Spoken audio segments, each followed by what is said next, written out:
안녕하십니까? 오늘은 HVM에 대해 말씀드리겠습니다. HVM 증권사 예측 매출과 영업이익 추정치를 보겠습니다. 25년부터 본격적인 매출이 증가합니다. 제조업의 생명은 매출 증가를 통한 가동률 상승이 이익 증가와 직결된다는 점입니다. 가장 중요한 것은 탑라인인 매출이 증가할 때 턴어라운드의 서막이 열린다는 점입니다. 메리츠에서 예측한 매출 증가치를 보겠습니다. 24년은 HVM이 설비 투자를 많이 해서 감가상각비 및 인건비 등이 많이 나간 시기입니다. 비용을 선집행할 때는 제조업체들의 실적이 나빠지는 것은 불가피합니다. 공장을 짓고 가동률이 높아지는 시기가 자금의 회수기입니다. 4분기 실적은 약식으로 나왔습니다. 3분기 누계 실적으로 HVM의 변화를 확인해 보겠습니다. 제조업체는 영업이익까지 도출되는 과정이 중요합니다. 영업의 이익단은 분석의 의미가 크지 않으므로 영업이익 분석을 치밀하게 해야 합니다. 매출원가율과 판관비율 두 가지를 보면 회사가 지금 어디로 가고 있는지 판단을 내릴 수 있습니다.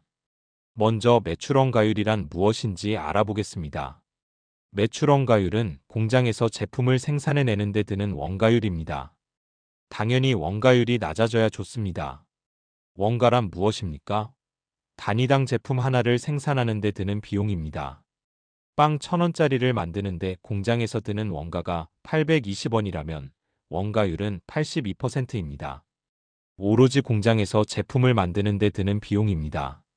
다음과 같은 비용이 있습니다. 기계 비용은 감가상각비에 해당하고 공장 인건비, 원재료비, 공장 운영비인 전기, 수도, 광열비 등이 있습니다. 매출원가는 크게 나누면 4가지가 있습니다. 여기서 어떤 비용이 많이 들어가겠습니까? 대략 짐작해도 기계 비용과 원재료비일 것입니다. 요즘 공장에서 인건비 비중은 과거보다 크지 않은 편입니다. 이 부분은 나중에 비용 분석에서 따져보기로 하고 매출원가 구성이 이렇다는 정도만 이해하시면 되겠습니다. 그렇다면 매출원가율이 낮아지기 위한 조건을 추정해 보겠습니다. 어느 부분을 낮춰야 원가율이 낮아질까요? 기계 비용인 감가상각비는 낮출 수 없습니다. 고정비입니다. 공장 인건비도 고정비입니다. 공장 인력을 1년 만에 크게 줄이거나 늘리기 어렵습니다. 신공장을 지어 가동할 때는 인건비가 증가합니다. 원재료비는 변동비입니다. 매출이 30% 늘어나면 원재료비도 30% 늘어납니다. 이 부분은 구조적으로 통제하기 어렵습니다. 공장 운영비는 절반은 고정비, 절반은 변동비입니다. 가동률이 높아지면 전기, 수도 등을 더 많이 사용하지만 가동률이 낮다고 완전히 없어지지는 않습니다. 결론적으로 매출원가는 고정비와 변동비로 구성됩니다. 변동비는 매출에 비례해 자동으로 증감하고 고정비는 공장 가동률과 상관없이 일정하게 발생합니다. 바로 여기서 고정비의 마법이 나타납니다. 이를 고정비 레버리지 혹은 영업 레버리지라고 합니다. 이제 고정비 레버리지란 무엇인지 말씀드리겠습니다. 변동비는 마진율에 일정하게 영향을 미칩니다. 매출이 30% 증가하면 변동비인 원재료도 30% 증가합니다. 따라서 변동비만으로는 매출원가율을 낮추기 어렵습니다. 중요한 것은 고정비입니다. 매출이 늘어나도 고정비는 동일합니다.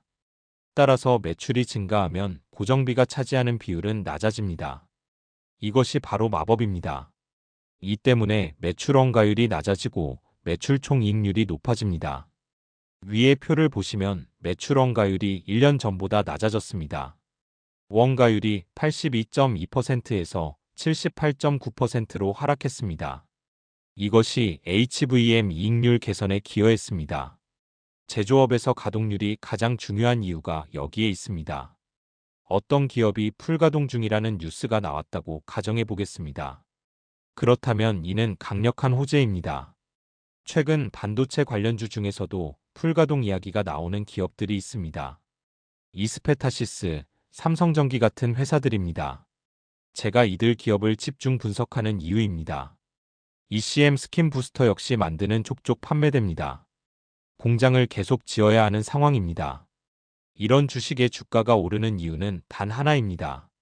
가동률이 높기 때문입니다. 판관 비율이란 무엇인지 알아보겠습니다. 판관비는 본사에서 발생하는 비용입니다. 본사에는 총무부, 영업부, 물류부서 등이 있습니다. 공장에서 제품을 만들면 본사에서 영업활동과 각종 관리 업무를 수행합니다. 인건비 비중이 가장 클 가능성이 높습니다. 물론 변동비도 있습니다. 수송비, 외주 가공비 등은 변동비입니다. 따라서 판관비는 절반은 고정비, 절반은 변동비인 경우가 많습니다. 이제 영업이익이 어떻게 결정되는지 살펴보겠습니다. 영업이익 계산 공식입니다. 영업이익은 매출액 마이너스 매출원가 마이너스 판관비. 이 세 가지가 영업이익 규모를 결정합니다. 매출액이 늘어나거나 매출원가와 판관비가 줄어야 영업이익이 증가합니다.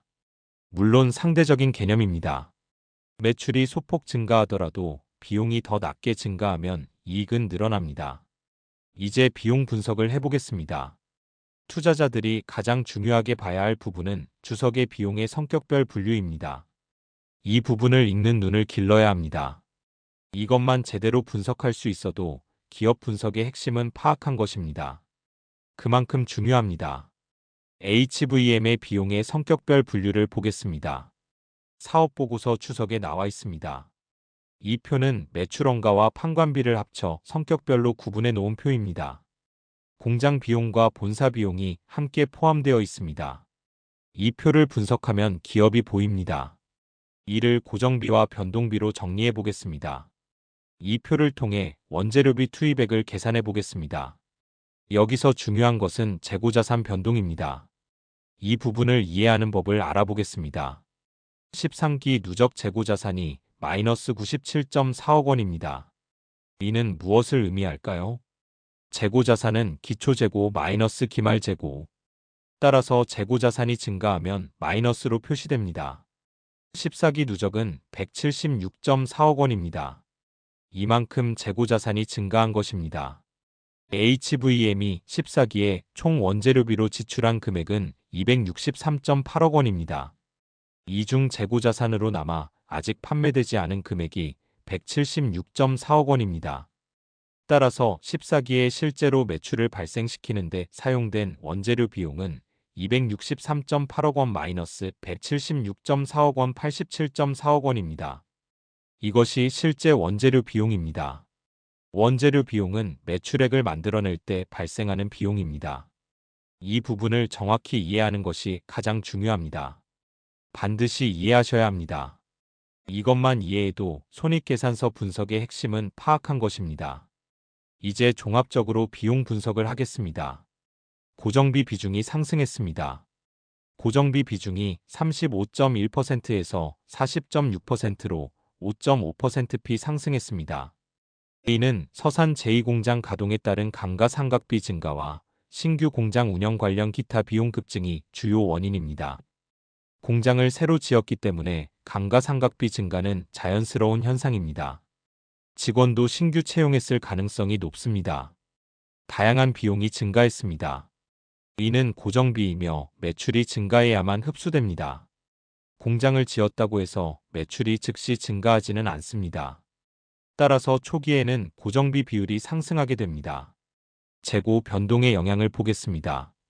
재고자산 변동폭이 마이너스 97.4억 원에서 마이너스 176.4억 원으로 크게 확대되었습니다.